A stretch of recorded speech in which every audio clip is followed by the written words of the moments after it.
Is significant because number one, Washington DC is the sister city of Addis Ababa, and number two, it was amazing for me to see for the first time that the whole country in the United States were celebrating ADWA, every city, every town, and everything, after a new progressive prime minister was selected who shares Pan-Africanism around the world.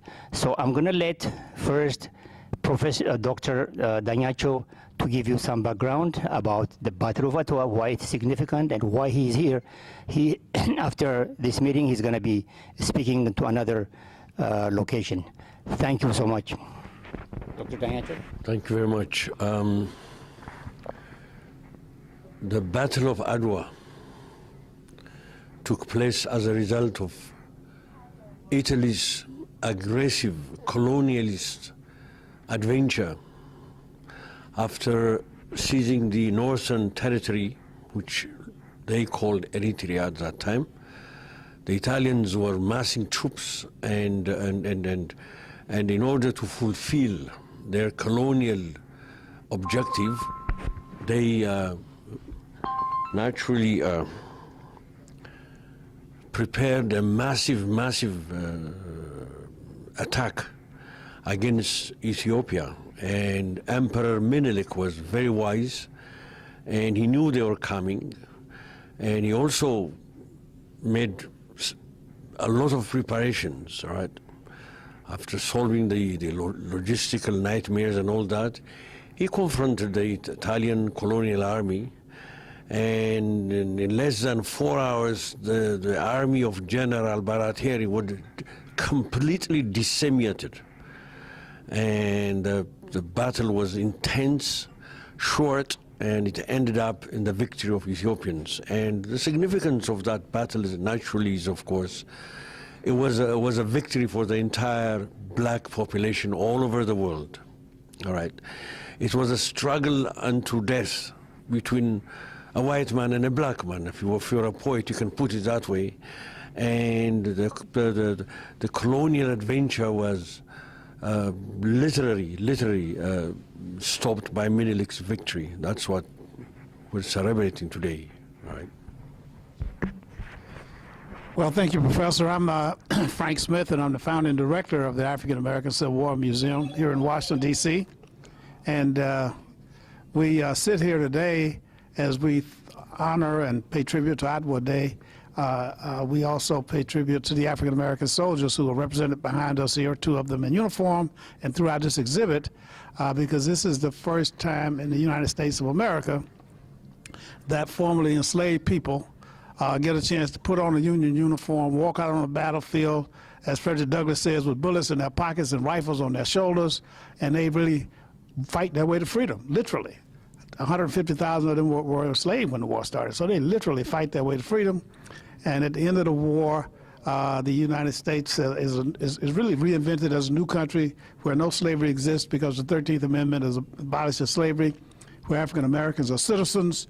They are citizens in a country that later becomes segregated, of course, you know that, black and white against white. But they also now have African Americans have the right to vote. And you see a number of us get elected to office throughout Reconstruction. And eventually you get to see President Obama get elected president of the United States. So as we pay tribute to this fighting army in Ethiopia, which had to stand up to defend itself against the European aggression, we pay tribute to people who stood up and fought for principles and for their country, and they earned themselves really a great deal of respect around the world. And it's that respect and that victory and that honor that we celebrate here today. Okay. Naturally, it was for the first time that in early 19th century, early 20th century, a black nation defeated a white nation. That was significant, and it gave certain clue to other Africans that it is possible that they can be beaten in their own games. The struggle was like, on the one hand, this motivated by European modernity, and they called themselves, they considered themselves as civilizers of Africa. and they were talking about a civilizing mission, and that civilizing mission was completely destroyed with all its metaphor and all the and projet and what have you. And so it's very, very significant. After that, didn't take too long for the rest of Africans to rise up, galvanize against colonialism, and in the early 60s, decolonization took place. The entire Africa was decolonized. So it's just like one could easily draw a parallel when the African Americans fought in the First World War and in the Second World War. That also, they fought against the Nazis and the fascists. That did something to the struggle for liberation in this country as well, and human rights. So blood had to be spilled here in America and in Africa for our freedoms. So in the spirit, it is one struggle, it's a struggle for freedom and independence. That's how I see it.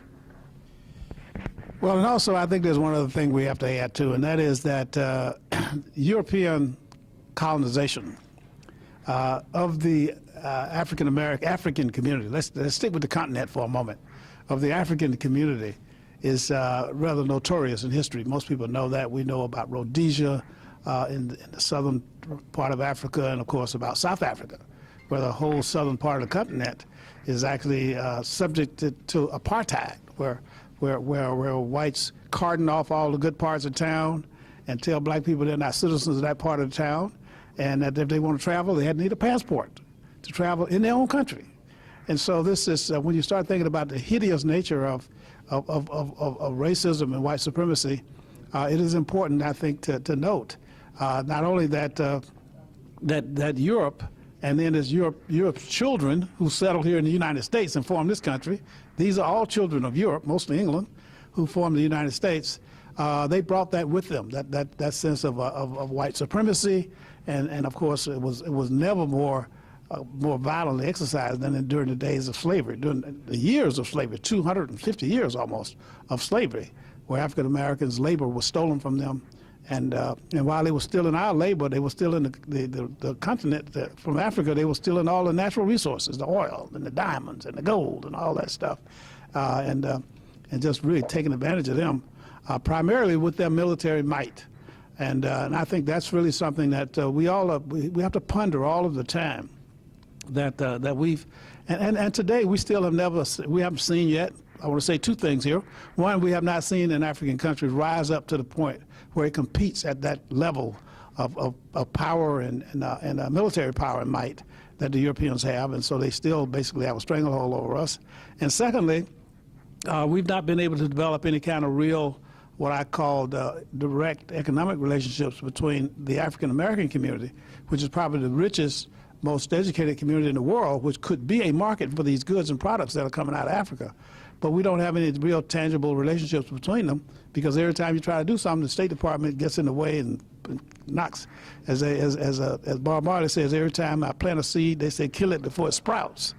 And so you don't get a chance to do anything. But this is a fight that we still must take. I think the African American community in the United States and the African community eventually will have to develop some kind of tangible, strong political, social, and economic relationships that will enable both of us to thrive and to do what we need to do, and to give us some connection to a homeland that I think is important for all of us. And I think Ethiopia plays a big role in that. And certainly here in the Washington, D.C. community, which is where we're broadcasting from now, there's a very, very large Ethiopian, very successful Ethiopia. Some of our biggest and most successful businessmen in the Washington, D.C. community are Ethiopian patriots who now live in the United States, work hard here, make a lot of money, and send up a lot of it back to Ethiopia. So they're good people. A lot of them are friends of mine. They've been my political supporters for years, and I know them very well. And so I want to thank Ethiopia for that.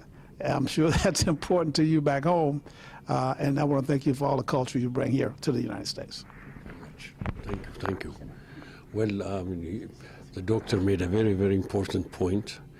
ADWA is a great symbol, and it should be a foundation for our relationships. Like as you said, we've not worked in that direction to somehow connect Africa's development with the African American community here and stuff. We should solidify that and as you said, draw benefit for both of us. Thank you very much, guys.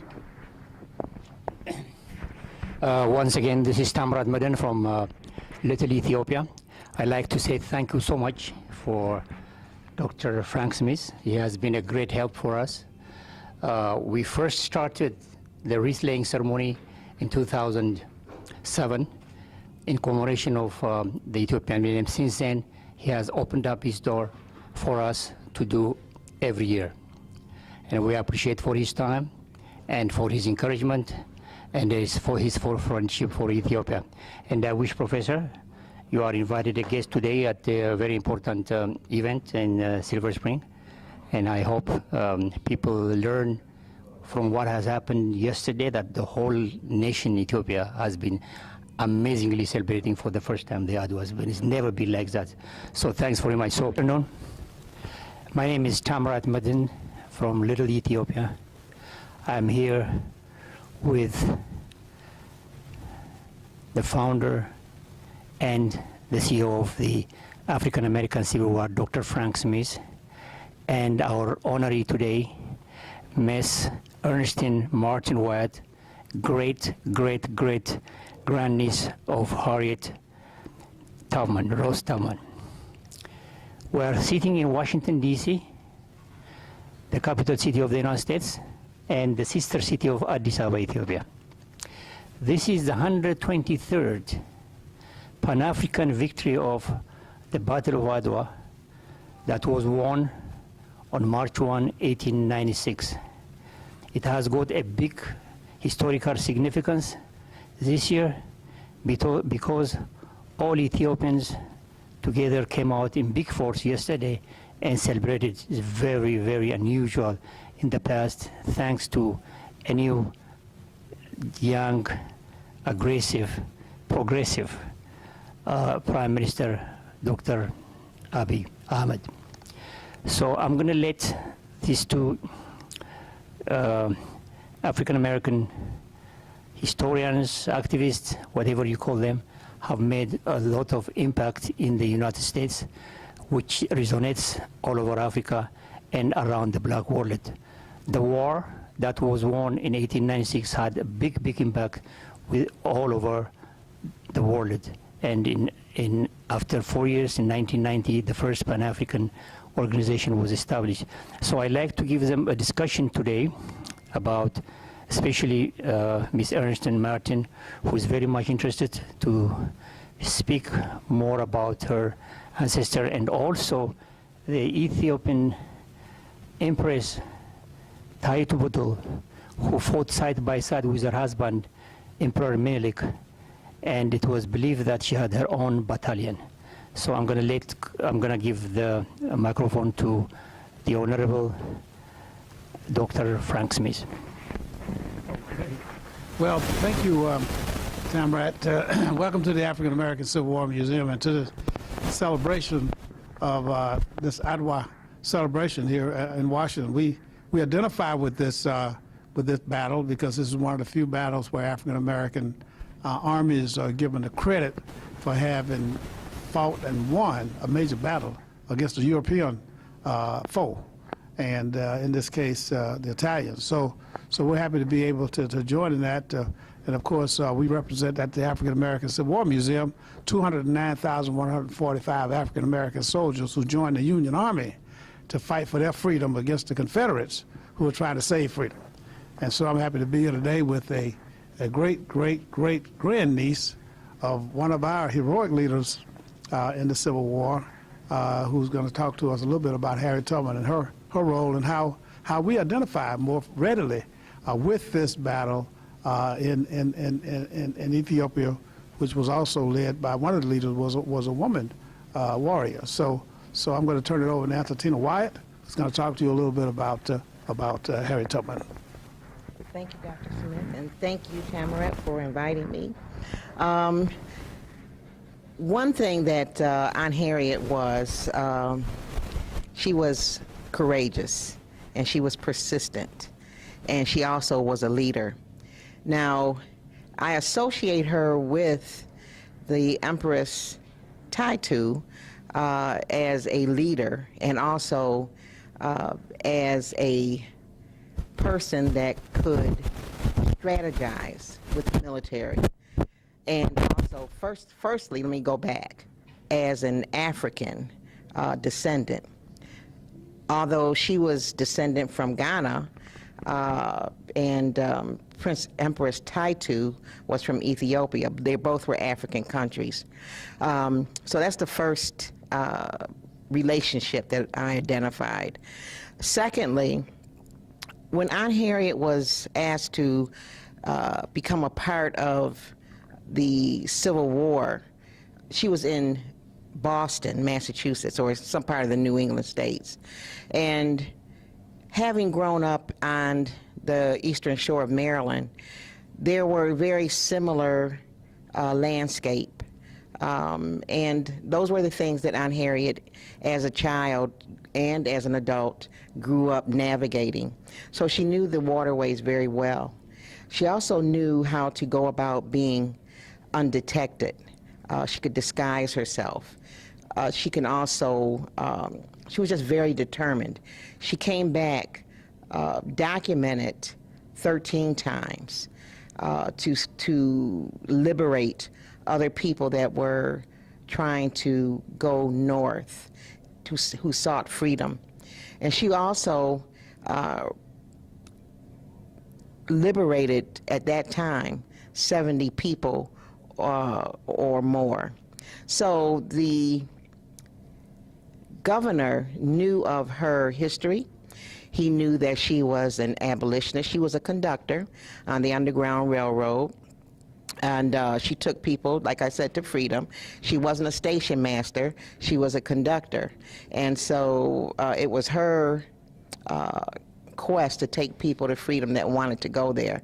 Now, when she joined part of the Civil War fight, she was given transport, free transport on government, different types of government transports. And she was given the freedom to come and go on those things. She was also given the freedom to get things from or purchase things from the commissary, which was only given to those who were officers. So she had a lot of rights, and I know that the story is that, you know, she wasn't a part of the Civil War, she wasn't in the Army or the military, but I would say that unofficially or officially, she was a part of the military. And the only reason why she wouldn't be able to is because at that time, women weren't allowed to have roles like that in the military. So, saying all of that, she was asked to be a part by the governor of Massachusetts.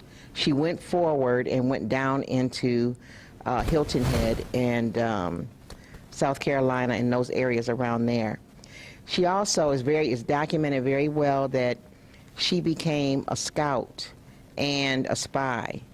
And she was also asked, well, you know, while you're there, if you're not busy doing your scouting and spying duties, you know, do whatever is necessary. If people need to be nursed or helped in that kind of way, you know, to do it. So we all know that she was a great woman of herbs and roots, and she knew how to make them and put them together to become, to make medicines to heal. So she did do that while she was there.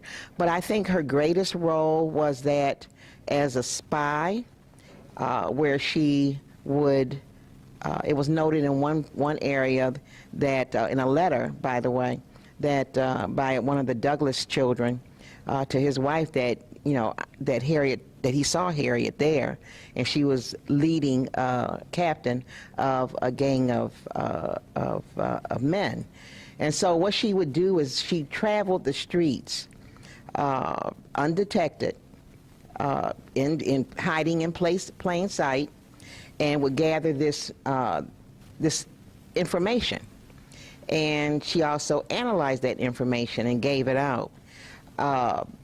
Because she was able to do that, later that, you know, on June 2nd, 1863, she led the raid under Colonel James Montgomery on the Combahee River. And what they did was they dismantled and took away the way to make money for those plantations along that shore, and also freed more than 700, like 750 of black enslaved people. So when I look at what she did there, and then I read about Empress Taitu, and I saw a lot of similarities other than just being from an African country or having roots in an African country. Empress Taitu also was given the credit behind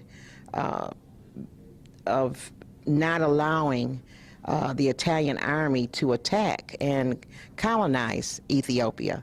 So in doing that, she had to plan. She inspired her husband, the emperor, Meneke, I think that's how you pronounce it, Meneke, and but she also was in the battle. She was in front, on the front lines. She didn't hide behind, and I look at that as being the same as what Aunt Harriet did. She also had hold of military intelligence and received it and analyzed it and used it, how to use it, where to use it. And that's the same thing that she did on the Combahee River raid. So I see a lot of similarities. They were both great women, intelligent women. I know Taitu was educated and had, you know, an aristocratic family, but Aunt Harriet came from being enslaved, and she did not know how to read or write, not because she didn't want to, but because she wasn't allowed to. And at first she thought that, you know, why would I be used for this? But she had visions from God, and God led her to do this, empowered her to do this, and that's where her belief lied. So both of them, I consider them, you know, great military women. Thank you.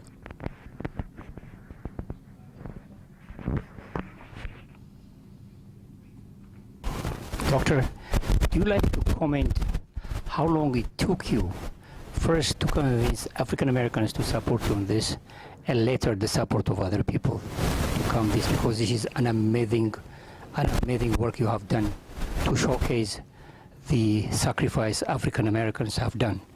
And we use this program since 2011, as you know, we started with the great grandson of the Emperor Haile Selassie in 2011 to highlight the relationship, the connection we have had with the African Americans fighting for freedom. So how do you see it? Well, first of all, Tamrat, this story of African Americans suiting up, walking out on these battlefields and fighting their way to freedom was a story that got left out of the history books in America. It was left out of the movies. It was left out of the poems and all those things that we use to sort of keep stories alive, except in the black community. And people, you know, the story of Harriet Tubman, as you've heard here tonight, and the Douglas family, and then hundreds of these families that we've heard from already, who kept their military records from their soldiers, and they kept their love letters, they kept the photographs, and they kept the stories.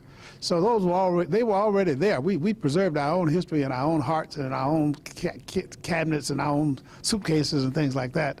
So we just sort of tapped into this great interest when we started working on this memorial here on U Street, because we were trying to find something that would be new and different as a memorial that would attract people from around the world and that would have information that they couldn't find anywhere else. So we went to the archives, we dug out all 200,000 names, we put them up on a wall outside, and then we started to collect stories from family members. And then every once in a while I get to meet royalty here. I'm sitting next to it today, a relative of really of Harriet Tubman. And really the message I always try to tell people, these were real people. They were flesh and blood people. They had children and grandchildren and great-grandchildren, and they got to see a revolution in their life. When the Civil War started, there were 3.9 million black people enslaved. When the war was over, these men had gone through the war. If you walk through our museum, you see the rifles they carried. You see 13 of soldiers and about 8 or 9 sailors who were awarded the Congressional Medal of Honor. After the war, they get get elected to Congress and things like that. So this was really a glorious period. And many of them, including Tubman and Douglas, lived long enough to see not only that people get free, but also to see them serve in these offices as mayors and as governors in Louisiana and as senators and things like that. So they lived through a revolution, and one that the Lord allowed them to stay around long enough so they could see the fruits of their labor. Of course, America segregates itself into black and white. They put in these laws, Jim Crow laws, that are designed to show that African Americans were inferior to white people. And this is really what the Battle of ADWA teaches us, that we had what should have been a conquering army from Italy on African soil, actually, fighting to try to impose their colonial will on these Ethiopians, and they fought back, and they repelled them and beat them back and ran them back. And that once again proved that we could fight as good as anybody, giving us an opportunity. We could organize ourselves as men and women, and we could fight for ourselves. And I think that's important because somehow or another the world seems to have more respect for you when they realize that you're willing to fight for your freedom. They have more respect for you when they realize that you have people like Harriet Tubman, who not only could free herself, but Harriet Tubman went back time and time again to free other people. She was already free herself, and she could have been satisfied with that, with her house someplace up there in northern New York. She didn't have to go back down to these places and try to help free other people. When I went to Mississippi in the Civil Rights Movement, my first year of college, I was already on my way to a middle-class life. All I had to do was finish college and go into law school. I would have been all right. I didn't have to go to Mississippi to help try to register people to vote. I didn't have to get myself put in all these jails and all these marches and things like that. I did it because somebody has to stand up for freedom, because if you don't stand up for freedom, somebody will steal your freedom from you. And you have to prove to them that you're willing to fight for it, you're willing to sacrifice for it. And really, that's the message for all of our people. That's the message for Ethiopia. That's the message for Mississippi. It's the message for Washington, D.C. today, that we have to, African Americans have to fight to preserve our freedom, because unfortunately, there is still too many people in the world today who believe that we're second-class citizens, that we're not capable of ruling our countries. We're not capable of running our families and our communities. We're not capable of doing business with them on equal terms and things like that. And so these examples that we offer up are examples not only to show them that we're capable of doing it, but also to reinforce in our own community that we are capable of doing, taking care of our business and making sure our community does well. And so I'm happy to celebrate the Battle of ADWA because it gives me more encouragement to keep going forward and to know that our story is being told and it's being celebrated all around the world.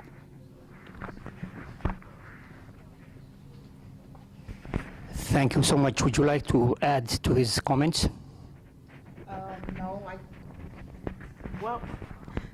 I agree with what Dr. Smith said, and when I think about what's going on right now and think about our children, I think that no matter, I think that we have to be active. We have to not rest on what was done before, but continue to keep our eye ahead and keep watch over what is happening within our own community. I think that to establish our village back is something that is very important, and also that we have to, no matter what anyone else says or what else anybody else does, because there's always somebody trying to tell us how we should think or what we should do or what we can't do. But the number one thing we have to start with is self-love, loving ourselves, and realizing that we have, just like Dr. Smith said, we have the power within our own race to be able to rise just like the phoenix, because we have over and over again. And that's something that that we can continue to do. But first, I feel like we need to begin to love ourselves where we are, and then continue on that way. All right, good. So now let's go have Ms. White play threes in front of the African American Civil War Memorial.